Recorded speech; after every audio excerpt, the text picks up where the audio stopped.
The morning sun filtered through the blinds of our suburban Chicago home, casting long shadows across the hardwood floors I had personally refinished 3 summers ago.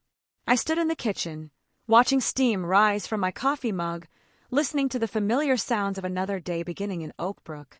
Birds chirped outside the window overlooking the garden where I'd spent countless weekends planting roses and building the stone pathway that curved toward the gazebo.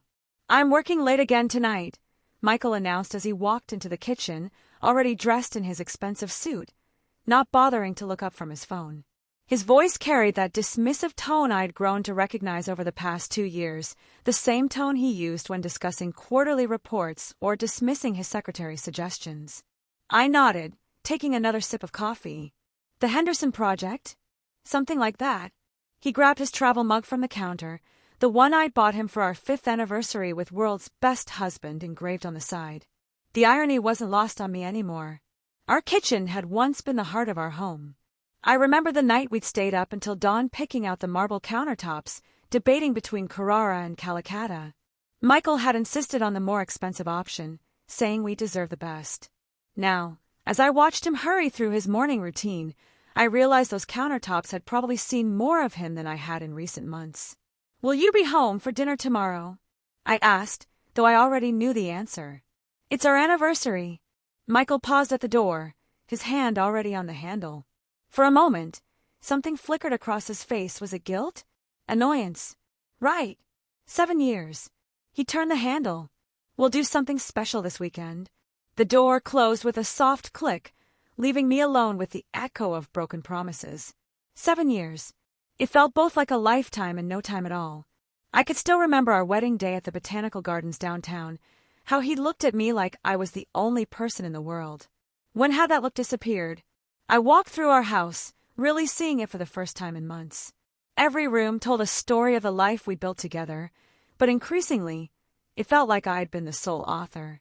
The living room, with its carefully curated artwork pieces I'd selected during weekend trips to local galleries. The dining room where I'd hosted dinner parties for Michael's colleagues, playing the perfect wife while he networked. The home office that had gradually transformed from our space to exclusively his, filled with papers and files I wasn't supposed to touch. My phone buzzed with a text from my sister Caroline. "How are things? Haven't heard from you in weeks." I stared at the message, realizing I couldn't remember the last time I'd had a real conversation with anyone outside of work. Michael's social circle had gradually become our only social circle, and lately, even those invitations had dwindled. His colleagues' wives were polite but distant, and I'd begun to suspect why. That afternoon, I decided to surprise Michael with lunch at his office downtown. I'd made his favorite sandwich turkey and Swiss with that mustard he loved from the deli on State Street, and driven the 30 minutes through Chicago traffic to the gleaming tower where Henderson and Associates occupied 3 floors. The elevator ride to the 42nd floor felt longer than usual. When the doors opened, I was greeted by Natasha, the young receptionist with perfectly straight blonde hair and a smile that seemed too bright for a Tuesday afternoon. "Oh, hi, Mrs. Morrison," she said, her smile faltering slightly. "Michael didn't mention you were coming by." "It's a surprise," I replied, holding up the bag containing lunch. "Is he in his office?" Something passed across her face, a look I couldn't quite interpret. "He's in a meeting right now. Very important client. You know how it is." I didn't know how it was. Michael's meetings had become increasingly important and increasingly frequent over the past year. "That's fine. I'll wait." "Actually," Natasha said, standing up quickly, "maybe you should call first next time? His schedule has been really unpredictable lately." The way she said it, with just a hint of something that might have been pity, made my stomach clench. I set the lunch bag on her desk and walked toward Michael's corner office anyway, my heels clicking against the polished marble floors. Through the glass walls, I could see Michael clearly. He wasn't in a meeting with a client. He was leaning against his desk, very close to a woman I recognized as Patricia Walsh from the legal department. Her hand was on his chest, and they were laughing about something.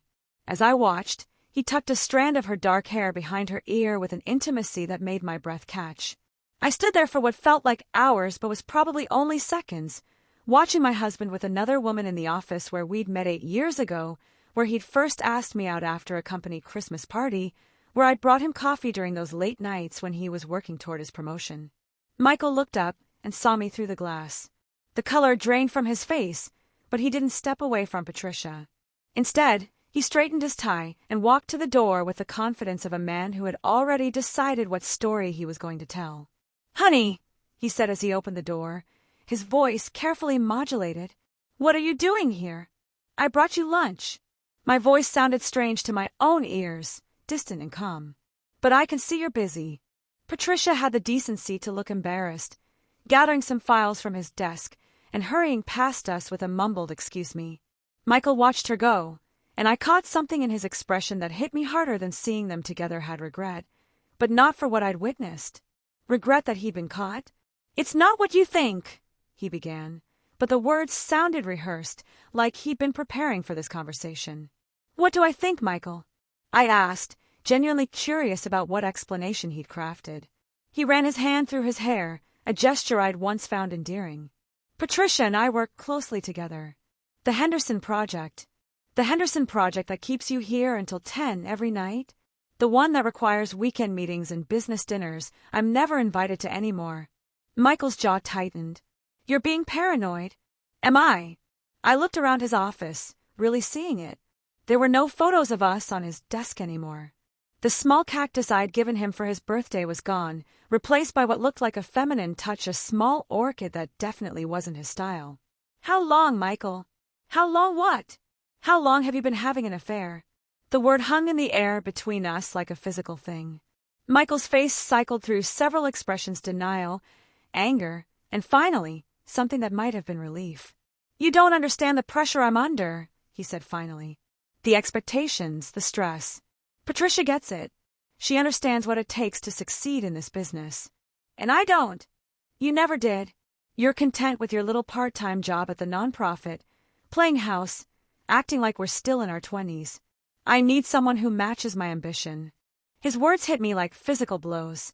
My little part-time job, coordinating youth programs for at-risk teenagers. The playing house, that involved managing every aspect of our home life so he could focus on his career. The matching his ambition when I put my own dreams on hold to support his. "I see," I said quietly. Something in my tone made him look at me more carefully. Maybe he expected tears, or anger, or pleading. Instead, I felt a strange clarity settling over me, like fog lifting from a familiar landscape. "We need to talk about this at home," he said, glancing around the office where several people were now pretending not to stare through the glass walls. "No," I said. "I think we've talked enough." I left the lunch bag on Natasha's desk and walked back to the elevator. In the polished metal doors, I caught a glimpse of myself still put together, still the composed wife of a successful businessman. But behind my eyes, something had fundamentally shifted. The drive home through Chicago's afternoon traffic gave me time to think. I found myself noticing things I'd overlooked before: the way Michael had started working out more frequently, buying new clothes, taking more care with his appearance. The business trips that had become more frequent. The way he'd grown distant not just physically, but emotionally, as if he was already living a different life in his mind. Back home, I walked through our house again, but this time I saw it differently. This wasn't just the home we'd built together, it was the home I'd built while he built his career. I'd chosen the paint colors, arranged the furniture, tended the garden, maintained the relationships with our neighbors. I'd made this place a home while he'd made himself a life elsewhere.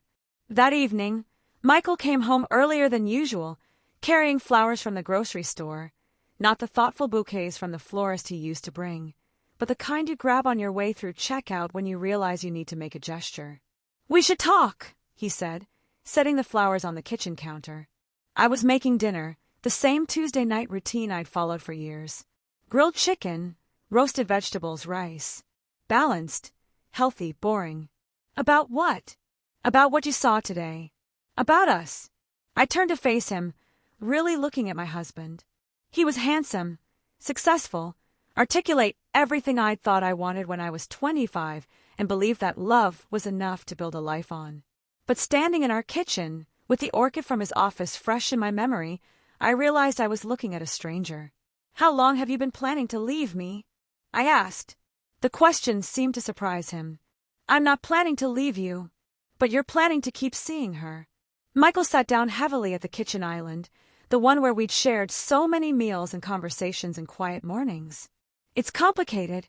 It's really not, I said, turning back to the stove. You're having an affair. That's actually pretty simple. You don't understand the position I'm in. Patricia and I don't want to hear about Patricia. I turned off the burner and faced him. I want to hear about us. About what you want.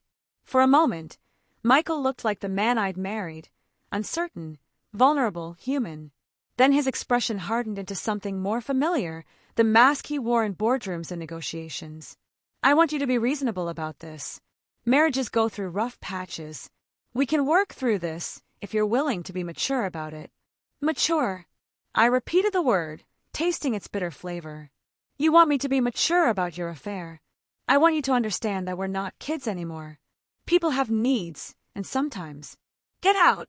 The words came out quietly, but they stopped in mid-sentence. What? Get out of my house. Your house. He laughed, a sound with no humor in it. This is our house. Our marriage. Our life. You can't just. I can and I am. Tonight, you can stay at Patricia's, or get a hotel, or sleep in your car. I don't care. But you're not sleeping in my bed after telling me I need to be mature about your affair. Michael stood up, and for the first time since I'd known him, he looked genuinely shaken. You're being emotional. Tomorrow, when you've had time to think. Tomorrow I'm calling a lawyer. The silence that followed was filled with the sound of our lives cracking apart. Michael stared at me like I'd become someone he didn't recognize. Maybe I had. You don't want to do this, he said finally, his voice taking on the persuasive tone he used in business negotiations. Think about what you're giving up. This house, this life, everything we've built together. You'll have nothing. I looked around our kitchen one more time at the marble countertops he'd insisted on, the appliances I'd researched and chosen, the herb garden visible through the window that I'd planted and tended. Then I looked at him. I already have nothing, I said. At least now I know it.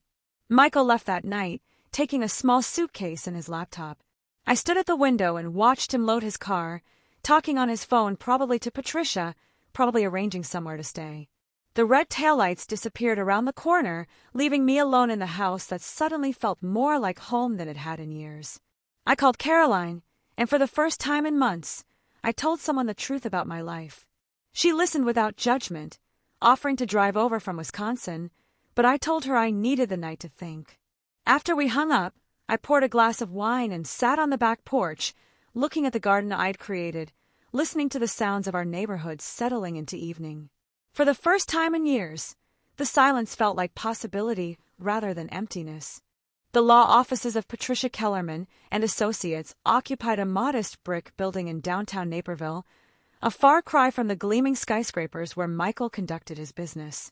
But Patricia Kellerman herself, not to be confused with Michael's Patricia, a distinction that would have been funny if it weren't so painful, had come highly recommended by Caroline, who'd used her services during her own divorce 3 years earlier. She's tough, Caroline had warned me over coffee at our usual spot on Main Street. But she's fair, and she doesn't let anyone walk all over her clients. I sat in the waiting room, surrounded by the kind of understated elegance that suggested competence without ostentation. Bookshelves lined the walls, filled with legal volumes and tasteful decorative objects. A small water feature in the corner provided gentle background noise, and I found myself focusing on its steady rhythm to calm my nerves. Mrs. Morrison?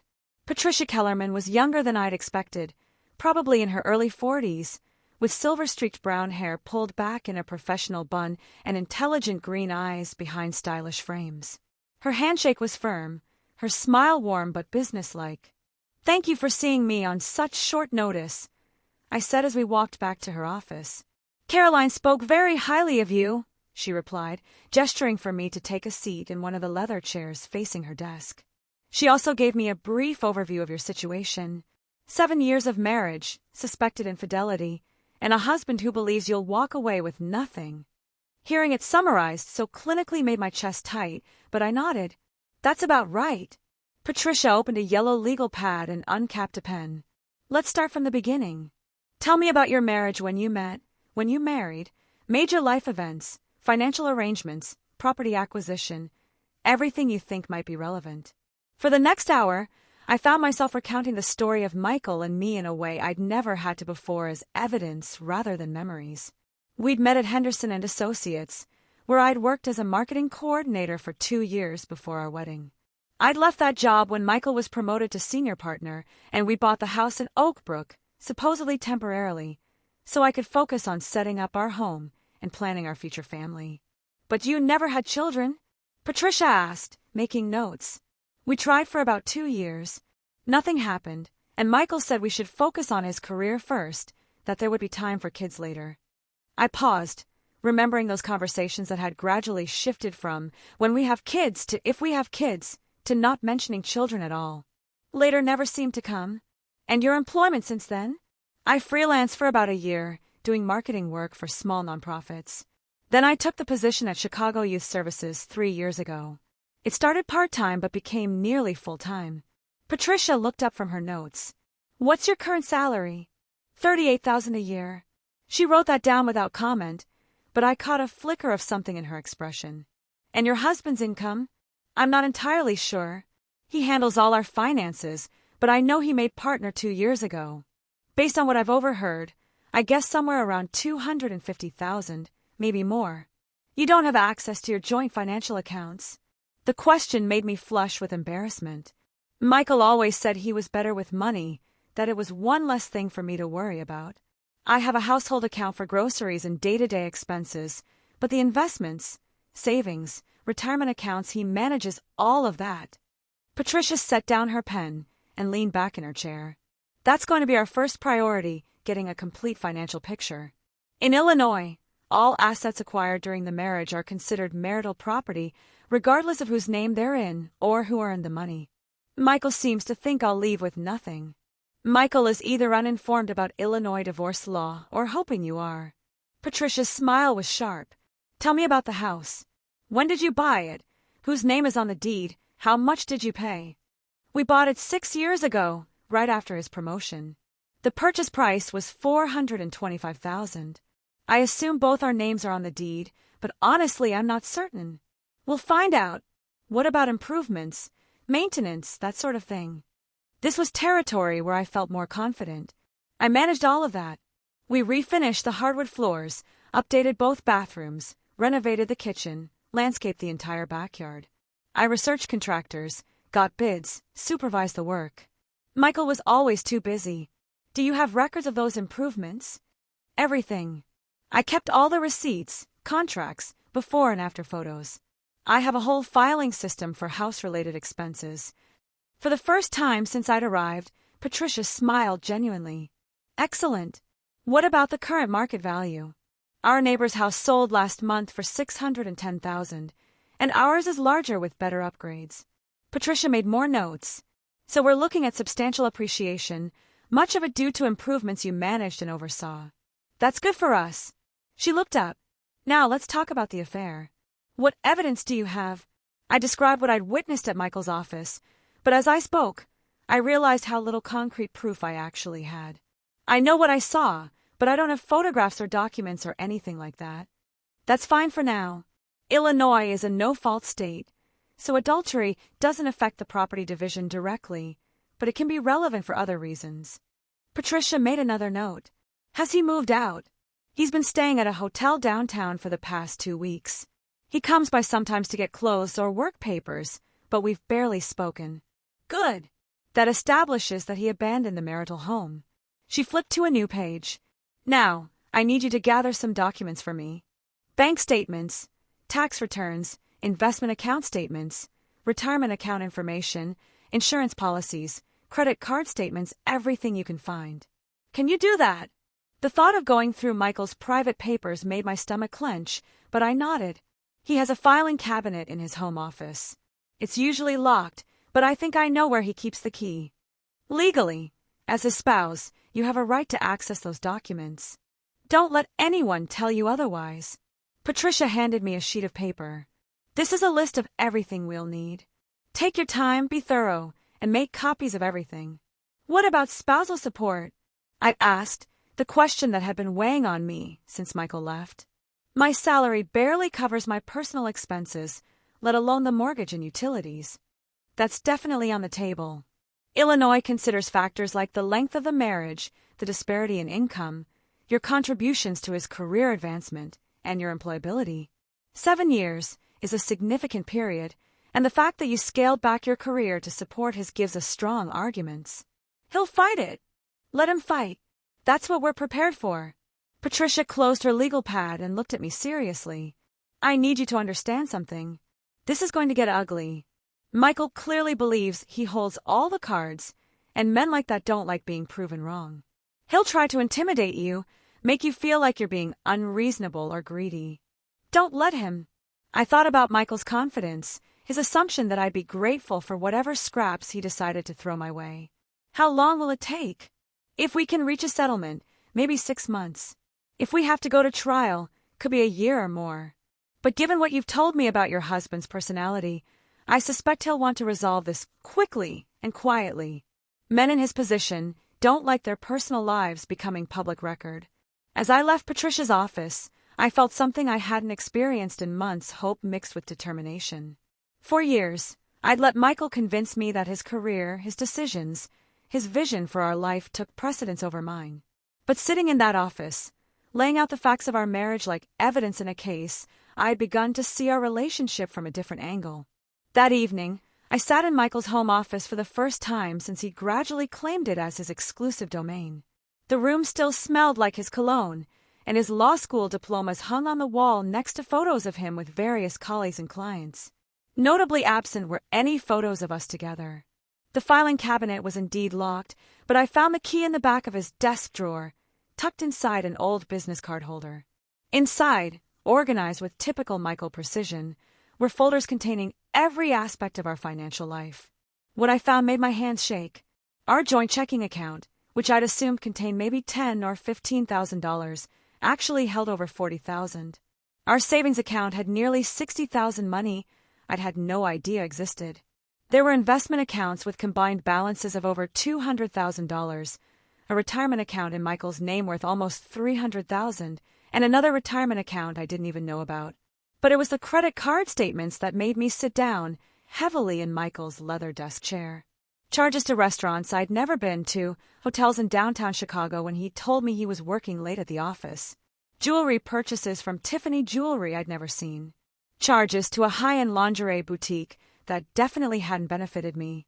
And most damning of all, receipts for a weekend getaway to Door County last month, when Michael had told me he was attending a legal conference in Milwaukee. I photographed every document with my phone, uploaded them to a secure cloud account, and made physical copies using Michael's own printer. The irony wasn't lost on me, using his resources to build the case that would unravel the life he'd constructed on lies. My phone buzzed with a text from Michael. "We need to talk. This has gone far enough." I looked around his office, at the evidence of deception scattered across his desk, and typed back, "You're right. It has gone far enough. Talk to my lawyer."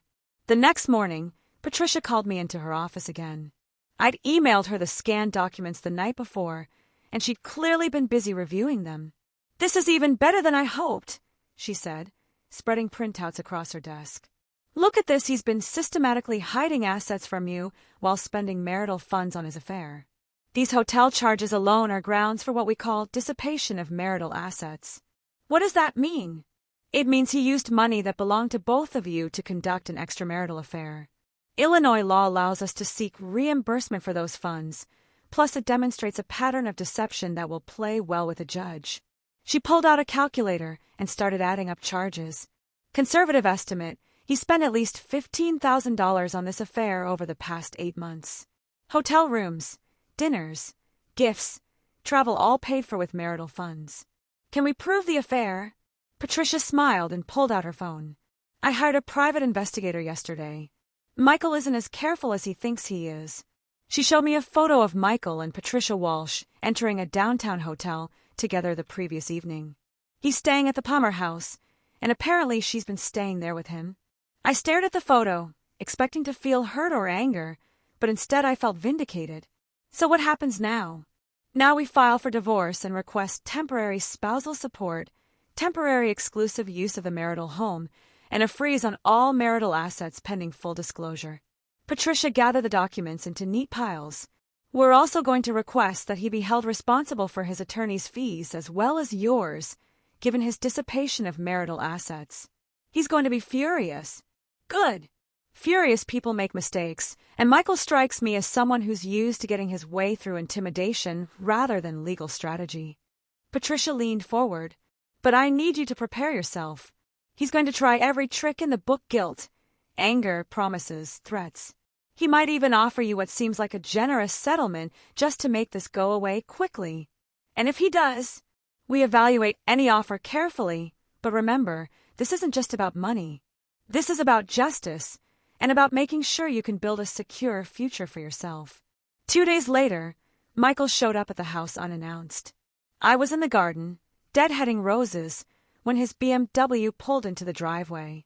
He sat in the car for a moment before getting out, and I could see him composing himself, putting on the mask of reasonableness he wore when he needed to win someone over. "The garden looks good," he said as he approached, hands in his pockets, trying for casual. "Thanks." I continued working, not looking up. "We need to talk about this lawyer situation.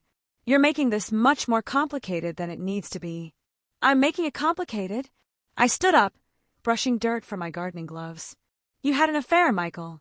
You spent our money on another woman while lying to me every day for months. How exactly am I the one complicating things? Look, I know you're hurt, and you have every right to be. What happened with Patricia was wrong, and I'm sorry. But we can work through this without lawyers and courts and all this drama." There was the tone he used with difficult clients, reasonable and slightly condescending, designed to make me feel like I was being hysterical. "What exactly are you proposing?" I asked. "You keep the house. I'll take care of the mortgage for the first year while you figure out your next steps. We split the savings 50-50, and I'll give you enough to get established somewhere new." "Somewhere new?"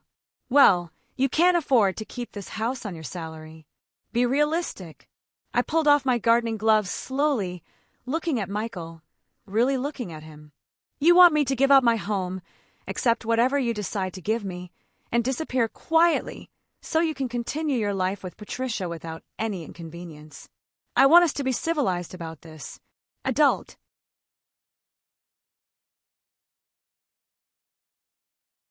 "Here's what's going to be civilized and adult," I said, walking toward the house. "You're going to follow the court order and stay away from this property except to collect your belongings with advance notice. You're going to stop trying to negotiate directly with me and work with your lawyer. And you're going to learn that there are consequences for your choices." "You don't know what you're doing," Michael called after me as I reached the back door. "You think that lawyer is your friend, but she's just going to bleed you dry, and you'll end up with less than I'm offering now." I turned back to him.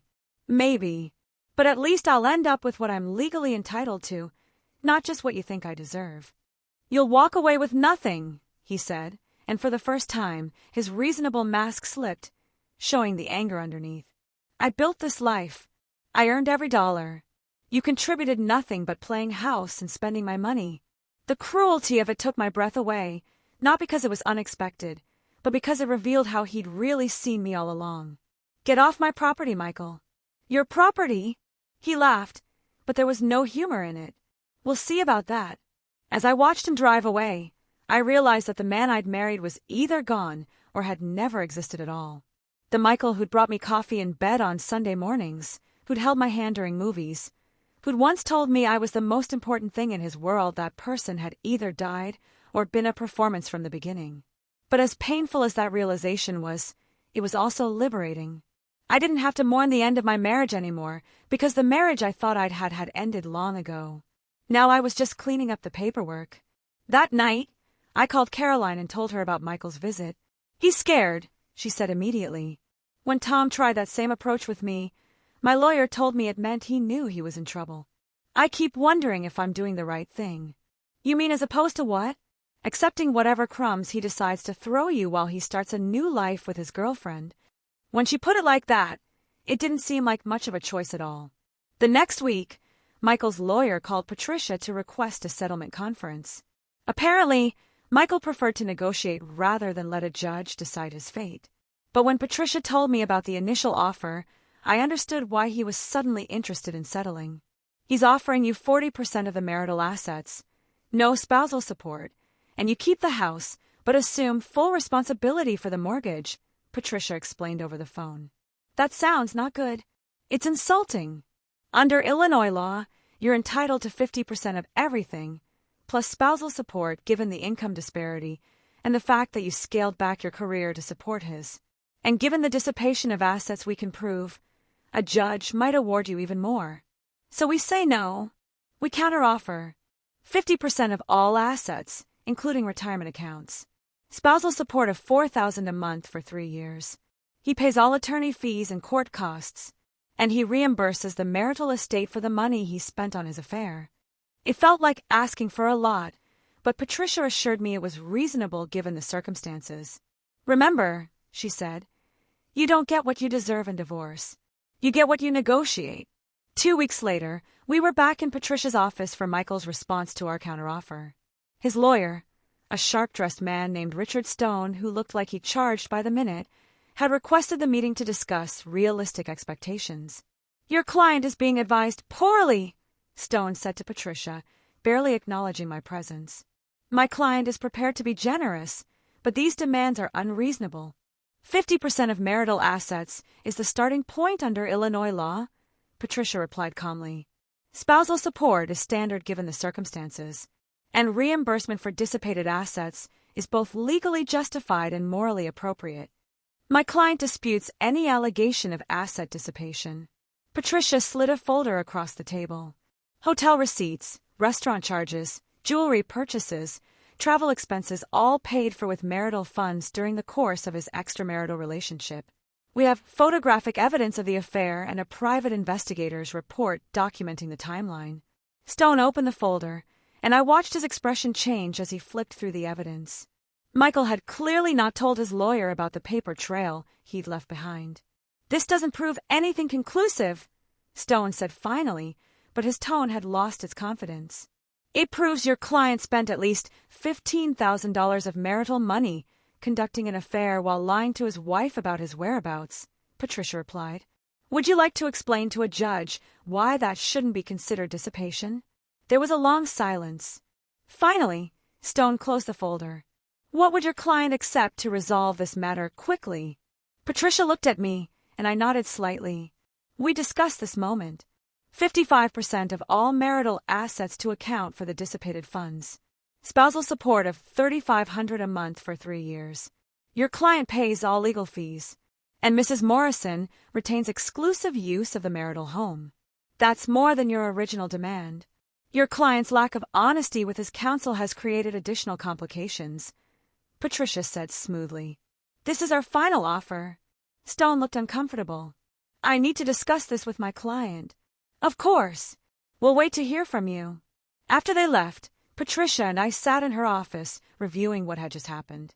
He's going to take it, she said confidently. Stone knows his client lied to him, and he knows we have enough evidence to make things very uncomfortable in court. How can you be so sure? Because Michael's type would rather pay more money than have their dirty laundry aired in public. His reputation matters more to him than the difference between what he offered and what we're asking. She was right. 2 days later, Stone called to accept our settlement terms. The relief I felt was overwhelming, but it was mixed with something else, a sense of vindication that I hadn't expected. 4 months. Michael had made me feel like I was being unreasonable, like I should be grateful for whatever he was willing to give me. But the legal system had validated what I'd known in my heart. I deserved more than scraps from the table of my own life. There's one more thing, Patricia said during our final meeting. The house appraisal came back. It's worth $680,000. I stared at her. But that means your 55% share of the marital assets, plus keeping the house, means you're receiving significantly more than he originally thought you deserved. Patricia smiled. Sometimes the best revenge is living well. As I left her office for the last time as a client, I realized that Michael had been right about one thing. Our divorce was going to leave one of us with nothing. He just hadn't realized which one of us that would be. The courthouse in downtown Wheaton looked different than I'd imagined during all those sleepless nights when I'd played out this day in my mind. Instead of the imposing marble columns and soaring ceilings I'd pictured, it was a practical, modern building with fluorescent lighting and the institutional smell of floor wax and old coffee. But as I walked through the metal detectors with Patricia beside me, my heart was pounding like I was entering a cathedral. "Remember," Patricia said quietly as we made our way to courtroom 4B, "stay calm, answer only what you're asked, and let me handle the legal arguments. Judge Martinez is fair but no nonsense. She doesn't like games or theatrics." I dressed carefully that morning in a navy blue suit I'd bought for job interviews years ago, conservative and professional.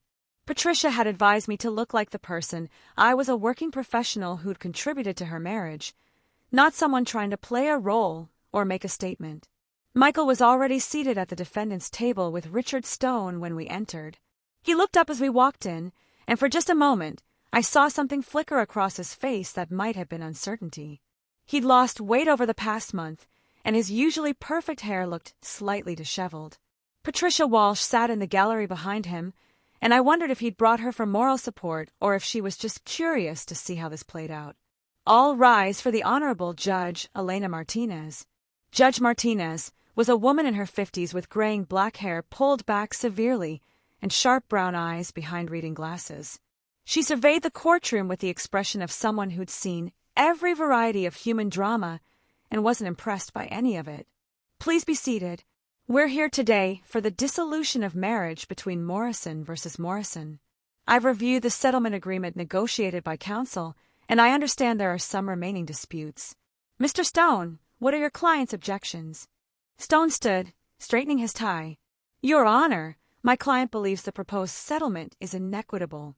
The plaintiff is seeking to retain the marital home, which represents a disproportionate share of the marital assets, while also demanding spousal support that would essentially penalize my client for being the primary breadwinner during the marriage." I felt my face flush with anger, but Patricia placed a gentle hand on my arm. Judge Martinez looked over her reading glasses. "Ms. Kellerman, your response?" Patricia stood with quiet confidence. "Your Honor, the marital home represents approximately 30% of the total marital estate value. My client managed all improvements to the property, which increased its value by over $200,000 during the marriage. Additionally, my client reduced her career trajectory to support her husband's advancement, resulting in a significant income disparity that justifies both the asset division and spousal support. Mr. Stone, I see in your filings that you dispute the asset valuation. On what grounds?" "Your Honor, the plaintiff's financial contribution to the marriage was minimal. She worked part-time in a low-paying position, while my client built a successful law practice that provides the income supporting their lifestyle." I watched Judge Martinez's expression, trying to read whether she was buying Stone's argument. The idea that my contributions were minimal made my chest tight with frustration. "Ms. Kellerman, do you have evidence of your client's contributions beyond financial?" "We do, Your Honor." Patricia opened her folder and pulled out a thick binder. Documentation of all home improvements managed and supervised by my client, resulting in substantial property value increases. Records showing my client's role in hosting business-related social events that contributed to her husband's professional advancement. And evidence that defendant has been dissipating marital assets through an extramarital affair. Stone's head snapped up. "Your Honor, there's no credible evidence of." "Mr. Stone," Judge Martinez said dryly, "if you're about to tell me there's no evidence of an affair, I suggest you review the private investigator's report and photographic evidence that was submitted with the plaintiff's filings." The courtroom fell silent except for the soft whisper of papers being shuffled. I glanced at Michael, who was staring at his hands, his confidence from earlier that morning clearly evaporating. "Your Honor," Stone continued, though his voice had lost its earlier authority, "even if there were some indiscretions, that doesn't justify the extreme financial demands being made here." "Extreme?" Patricia's voice remained level, but I caught the edge beneath it. "Your Honor, the defendant spent over $15,000 of marital funds on his affair partner while telling his wife they needed to be careful about expenses. He hid significant assets from her and attempted to negotiate a settlement based on fraudulent financial information." Judge Martinez removed her reading glasses and cleaned them slowly, a gesture that somehow made the entire courtroom feel more tense. "Mr. Stone, has your client provided complete financial disclosure?" There was a pause that lasted too long. Your Honor, we've provided all relevant documentation. That's not what I asked. Has your client provided complete financial disclosure as required by law? Another pause. Michael leaned over and whispered something urgently to his lawyer. Your Honor, we may need to supplement some of our earlier filings. Judge Martinez put her glasses back on and looked directly at Michael. Mr. Morrison, please stand. Michael stood slowly, and I could see his hands trembling slightly. Mr. Morrison, you're an attorney yourself, are you not? Yes, Your Honor. And you understand the requirement for full financial disclosure in divorce proceedings? Yes, Your Honor. And you understand the consequences for providing false or incomplete information to the court? Michael's voice was barely audible. Yes, Your Honor. Then perhaps you can explain to me why the financial documents provided by your counsel don't match the account information obtained through discovery by the plaintiff's attorney. The silence stretched on. I could hear Michael breathing from across the room, could see Stone frantically shuffling through papers, probably realizing for the first time how thoroughly his client had deceived him. Your Honor, Michael said finally, there may have been some oversights in our documentation. Oversights? Judge Martinez repeated the word like it tasted bad. Mr. Morrison, I've been presiding over family court for 12 years. I can distinguish between oversights and deliberate deception. The question is which category your actions fall into. Your Honor, Stone interjected, my client is prepared to provide any additional documentation the court requires. That's fortunate, because he's going to. Judge Martinez made notes on her papers. However, this pattern of incomplete disclosure and asset concealment significantly impacts my evaluation of the proposed settlement. She looked up at me. Mrs. Morrison, please stand. I stood on shaking legs, suddenly aware that this moment would determine the rest of my life. Mrs. Morrison, you've been married for 7 years, during which time you reduced your career involvement to support your husband's professional advancement. Is that correct? Yes, Your Honor. And you managed the household, including substantial improvements that increased property value? Yes, Your Honor. And you were unaware of significant marital assets until you obtained legal representation? Yes, Your Honor. My husband controlled all our finances. I didn't even know about most of our accounts. Judge Martinez nodded and made more notes.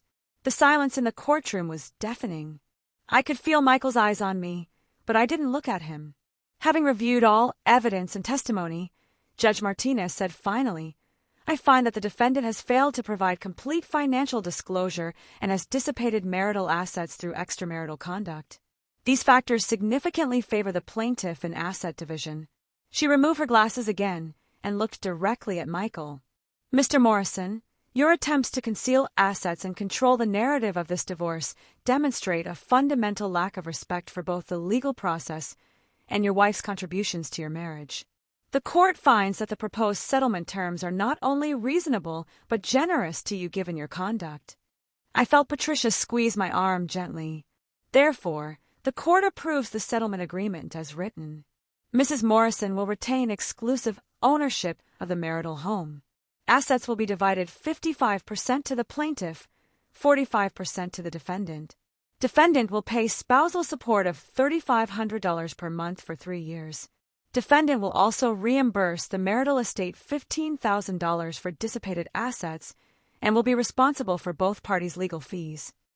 The gavel came down with a sharp crack that seemed to echo in the suddenly quiet courtroom. I felt like I was floating, disconnected from my body. Patricia was shaking my hand, saying something about paperwork and next steps, but all I could focus on was the expression on Michael's face: shock, anger, and something that looked like disbelief that his careful plans had unraveled so completely.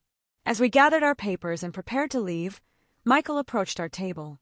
Stone was behind him, clearly trying to convince him to stay quiet, but Michael shook him off. "You think you won something here," he said quietly, leaning toward me, "but you have no idea how to live without me. You'll lose that house within 2 years."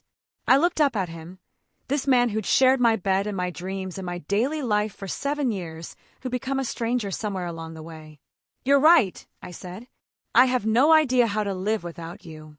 But I'm looking forward to finding out." For the first time since this whole process began, Michael looked genuinely surprised. Maybe he'd expected me to be grateful, or apologetic, or to break down now that it was over. Instead, I felt something I hadn't experienced in years: pride in myself. As we walked out of the courthouse into the bright October afternoon, Patricia and I were both quiet. The trees along the street were turning brilliant shades of orange and red, and the air carried that crisp promise of winter that I'd always loved about autumn in the Midwest. "How do you feel?" Patricia asked as we reached our cars. I considered the question seriously. "Free," I said finally. "Terrified, but free. That's normal. It's a big change, starting over." "The thing is," I said, looking back at the courthouse where I'd just reclaimed my life, "I don't think I'm starting over. I think I'm finally starting." Patricia smiled and shook my hand one final time. "Call me if you need anything, but something tells me you're going to be just fine." As I drove home through the familiar streets of Oak Brook, I realized she was right. The house I was returning to was mine now, not ours. Not his, but mine. The garden I'd planted, the improvements I'd managed, the life I'd built while thinking I was just supporting someone else's dreams, it all belonged to me now. For the first time in years, I couldn't wait to see what came next. 3 months after the divorce was finalized, I stood in what used to be Michael's office, surrounded by paint cans and drop cloths. The room looked completely different, with the walls painted a warm sage green instead of the sterile white Michael had preferred. I'd removed his law school diplomas and professional photos, replacing them with artwork from local Chicago artists and photos of friends and family I hadn't displayed in years.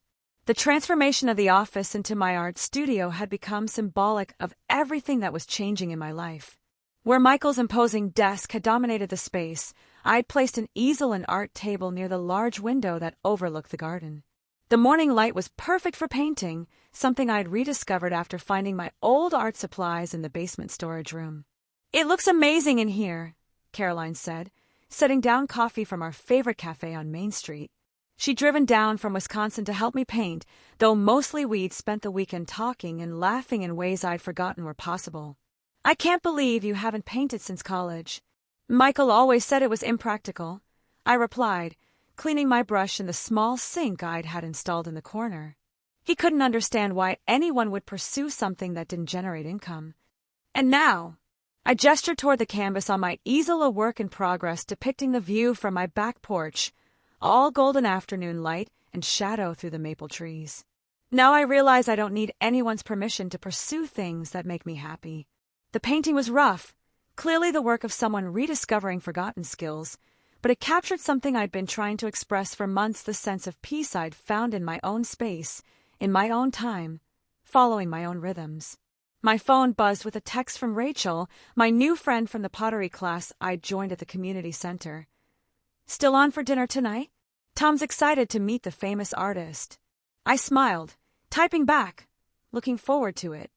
The social landscape of my life had shifted dramatically over the past few months. Michael's friends had, predictably, sided with him or simply disappeared entirely. But in their absence, I discovered a whole world of people I'd somehow missed while I was busy being Mrs. Morrison. My coworkers at Chicago Youth Services had become real friends rather than just colleagues. I'd reconnected with college friends I'd lost touch with during the marriage. I'd met neighbors I'd waved to for years, but never actually talked to. "Have you heard from him at all?" Caroline asked, settling into the comfortable reading chair I'd moved from the living room. "The spousal support gets deposited automatically every month. Other than that, nothing." I cleaned another brush, considering how to explain what I'd realized. I used to think that would be sad: 7 years of marriage ending with such complete silence. But honestly, it's peaceful. "And Patricia," I'd heard through the neighborhood gossip network that Michael and Patricia Walsh had moved in together to a downtown condo, sleek and modern, and nothing like the home we built in Oak Brook. Apparently, she was pushing for marriage, but Michael seemed reluctant to make that commitment again so quickly. The irony wasn't lost on me. "I hope they're happy," I said, and meant it. "I really do. Because if they're not, if all this destruction was for something that doesn't last, then it's just tragic for everyone." Caroline studied my face. "You mean that, don't you? You're not angry anymore." I was furious for a while, especially during those weeks when I was gathering evidence and realizing how thoroughly he'd deceived me. I set down my brush and looked around the room that used to represent everything I couldn't touch in my own home. But staying angry would be like letting him continue to control my life from a distance. I refused to give him that power. The truth was more complicated than that. Some mornings I still woke up expecting to hear Michael in the shower or see his coffee mug in the sink. Sometimes I caught myself buying his favorite yogurt at the grocery store before remembering he wasn't coming home. The habits of 7 years didn't disappear overnight. But increasingly, those moments of forgetting were replaced by something better, the realization that I was building a life that fit me rather than trying to fit myself into someone else's vision of what my life should be. The house feels different, Caroline observed, looking around. Lighter somehow. She was right. I'd slowly been making changes throughout the house, not dramatic renovations, but small shifts that made the space feel more authentically mine. I'd rearranged furniture to create better conversation areas, hung art that spoke to me rather than impressing visitors, turned the formal dining room into a combination library and workspace where I could spread out materials for the grant proposals I'd started writing for work. I finally feel at home in my own house, I said. Does that make sense? Perfect sense. That evening, I met Rachel and her husband Tom at a small Italian restaurant in downtown Naperville. Rachel was a divorced mother of 2 who'd started pottery class the same week I had, both of us clearly trying to rediscover ourselves after major life changes. Tom was a high school teacher with kind eyes and a dry sense of humor, and within minutes of meeting him, I understood why Rachel had rebuilt her life around love rather than convenience. So you're the mysterious neighbor who's been making all the neighborhood wives jealous with her gorgeous garden, Tom said after we'd ordered wine. Jealous? Rachel laughed. He's exaggerating, but only a little. Apparently, word has gotten around about your backyard transformation. Janice from 3 houses down asked me if you offered landscaping consultations. I'd spent the past month expanding the garden, adding new flower beds and a small vegetable patch near the back fence. The physical work had been therapeutic, and watching things grow under my care had felt symbolic in ways I was still processing. I might actually enjoy that, I said, surprised by the thought. I never considered turning gardening into something more than a hobby. Why not? Tom asked. You clearly have a gift for it, and there's definitely demand. Half the people in your neighborhood have yards that look like they were designed by someone who thinks plants are just green furniture. We talked for hours about everything and nothing: Rachel's kids' school activities, Tom's students, local politics, books we'd read, places we wanted to travel. Normal conversation between people who genuinely liked each other's company. I'd forgotten how good that felt.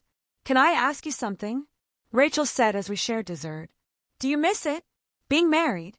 I considered the question carefully. I miss the idea of it. I miss having someone to share daily life with, someone who cares about the small things that happen to you. But I don't miss the reality of what my marriage had become, which was feeling like a supporting character in my own life. Tom nodded thoughtfully. My first marriage was like that. Different reasons, but the same feeling of being essential but unimportant, if that makes sense. It made perfect sense. I'd been essential for managing the practical details that allowed Michael to focus on his career, but unimportant when it came to decisions about our future, our finances, our life direction. The weird thing is, I continued, I'm happier now, even though objectively my life is more uncertain. I make less money, I have more responsibility, everything is less predictable. But it's mine. Driving home that night through the quiet streets of Oakbrook, I thought about the different kinds of security. Michael had offered me financial security in exchange for accepting a supporting role in his life. But I discovered something more valuable: the security that comes from knowing you can take care of yourself, make your own decisions, build your own life. The house welcomed me home with warm light through the windows and the familiar creaking of floorboards that knew my footsteps. In the kitchen, I made tea and sat at the island where Michael had once tried to convince me to be reasonable about his affair. Now it was just my kitchen, in my house, during my evening routine. My phone rang as I was getting ready for bed. The caller ID showed an unknown number, but something made me answer. Hello, it's Michael. I sat down on the edge of my bed, surprised by how calm I felt hearing his voice. What do you want? I wanted to check on you. See how you're doing. The concern in his voice sounded genuine, which somehow made it worse. I'm fine, Michael. Why are you calling? There was a long pause. I drive by the house sometimes. It looks good. The garden especially. Thank you. Are you seeing anyone? The question caught me off guard, not because it was intrusive, but because it revealed something about his state of mind I hadn't expected. That's not really your business anymore. I know. I wonder sometimes if I made a mistake. I closed my eyes, feeling tired suddenly. Which mistake? Having the affair or getting caught? That's not fair. Fair! I laughed, but there wasn't much humor in it. Michael, you spent months lying to me, spent our money on another woman, tried to cheat me out of my own assets, and told a judge I contributed nothing to our marriage. What part of that was fair? I was angry. People say things they don't mean when they're angry. No, I said quietly. People say things they really think when they're angry. They just usually have the sense to keep those thoughts to themselves. Another long pause. Through my bedroom window, I could see the maple tree we planted in our second year of marriage, now tall enough to provide shade for the entire back porch. Are you happy? He asked. The question was so unexpected that I took a moment to really consider it. Was I happy? I was certainly different than I'd been a year ago. More confident, more independent, more aware of my own capabilities and desires. I was building friendships based on genuine connection rather than social obligation. I was pursuing interests I'd abandoned years ago. I was making decisions about my life based on what I wanted rather than what someone else expected. Yes, I said, and realized it was true. I am happy, even alone. I'm not alone, Michael. I have friends, family, work I care about, hobbies I enjoy. I have a full life. But don't you miss having someone to share it with? I thought about dinner with Rachel and Tom, about Caroline's weekend visits, about my coworkers who'd started inviting me to their book club meetings and Friday happy hours, about the neighbor, Mr. Peterson, who'd started stopping by for gardening advice and staying for coffee and conversation. I do share it, I said, just differently than before. There was another long silence, and I could hear traffic in the background of Michael's call, the sounds of the city where he'd chosen to build his new life. Patricia and I are getting married, he said finally. Congratulations, I replied and meant it. I hope you'll be very happy together. That's it? That's all you have to say? What would you like me to say? I don't know. Something. Anything. 7 years should mean something. I looked around my bedroom, at the space I'd reclaimed and made entirely my own. The bed with new sheets and colors I loved, the reading chair where I spent Sunday mornings with coffee and books, the small easel by the window where I worked on sketches. 7 years meant everything, I said. They taught me who I am when I'm not trying to be what someone else needs me to be. They taught me that I'm stronger than I thought I was. They taught me that I deserve better than being taken for granted. And they taught you to hate me. No, Michael. They taught me to love myself. After we hung up, I sat in the quiet of my house, processing the conversation. There had been sadness in Michael's voice, and regret, but not for the affair or the deception. He seemed to regret that I wasn't devastated by his absence, that I wasn't begging him to reconsider, that I'd moved on without him more successfully than he'd moved on without me. 6 months later, I received an invitation to Michael and Patricia's wedding. It was an elegant affair, according to the photos Caroline showed me after seeing the announcement in the society pages. Expensive flowers, designer dress, reception at one of Chicago's most exclusive venues. Everything perfectly orchestrated and undoubtedly beautiful. I was in my garden when Caroline called to tell me about the announcement, deadheading roses in the late afternoon sun while planning the expansion of my vegetable patch. My freelance landscaping consultation business had grown through word of mouth to the point where I was considering leaving my job at the nonprofit to pursue it full-time. Are you okay? Caroline asked after describing the wedding photos. I looked around my backyard at the space I'd transformed into something beautiful and productive and entirely my own. The herbs I'd planted were flourishing, the new flower beds were attracting butterflies and bees, and the small greenhouse I'd built in the spring was nurturing seedlings for next year's garden. I'm great, I said, and realized it was completely true. No regrets. I thought about the question seriously. Did I regret the years with Michael? The dreams we'd shared? The life I thought we were building together? I regret that it ended the way it did, I said finally. I regret that he felt he had to lie and cheat instead of just telling me he was unhappy. I regret that we couldn't find a way to end our marriage with dignity and respect for what we'd meant to each other. But I don't regret that it ended. And I don't regret fighting for what I deserved. That evening, I stood on my back porch with a glass of wine, watching the sunset paint the sky in shades of pink and gold above the trees I'd planted and the garden I'd created. Tomorrow, I had a consultation with a new client who wanted to transform her entire backyard into a meditation garden.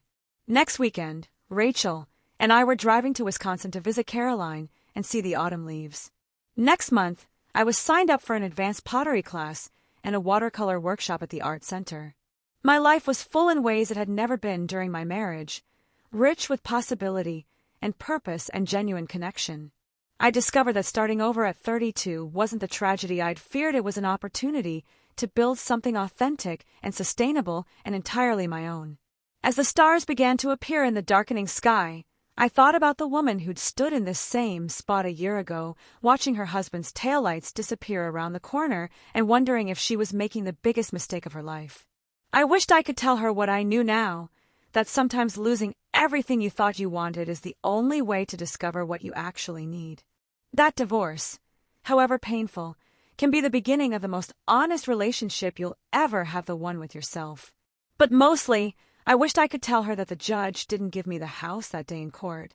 The judge simply returned what had always been mine, not just the property, but the right to determine my own worth, make my own choices, and build my own future.